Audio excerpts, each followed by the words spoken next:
What's up mga idol? Ang pagbabalik ni JB after ng suspension.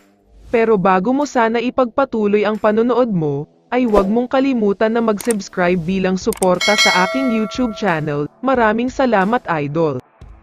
Hindi pwedeng hindi muna natin pag-usapan ang masayang nangyari bago ang Game 3 Finals, kung saan nag-usap na sina Coach George Gallant at si Calvin Abueva, matapos ang naging issue nila noong Game 2 Finals. Alam naman kasi nating lahat na masyadong naging mainit ang naging labanan nila, kaya nadala silang pareho ng emosyon pero ngayon ay nagkabati at nagkapatawaran na, kaya naman pareho nilang kinalimutan na ang nangyari. Samantala, hindi lang naman yan ang magandang balita, dahil pati itong si Justin Brownlee ay dumating na sa Pilipinas, sinundo nga siya ng Ginebra assistant coach at ngayon ay Gilas manager na si Coach Richard Del Rosario.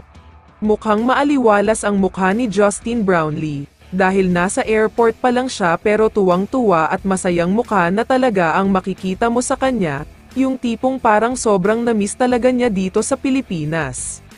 Pagkatapos naman sa airport ay dumiretso na agad si Justin Brownlee sa San Miguel Corporation Office, para puntahan ang isa sa mga big boss na si Boss Al Francis Chua. Makikita rin sa mukha ni Boss Al kung gaano siya kasaya. Konting kaalaman lang, alam niyo bang nagsakripisyo ang Barangay Ginebra para mapaikli ang suspension ni Brownlee? Pwede naman daw pala maglaro si JB kung umapela ang Ginebra, pero hindi na lang pinilit para mas mapaikli ang suspension. Kaya naman mukhang nagbunga na ang sakripisyo na ginawa ni Boss Al kay Justin Brownlee at syempre ang Ginebra, dahil sa wakas ay natanggal at natapos na ang 3-month suspension ni JB, kaya pwedeng-pwede na siyang makabalik. Wala nang pahinga para kay JB dahil ayon sa source, dumiretso na agad siya sa Gilas practice kasama ang ibang mga players, at tila wala man kang siyang jetlag dahil trabaho na agad. Makikita rin sa larawan na ito na nakasakay siya sa isang mamahaling motor habang nakatawa.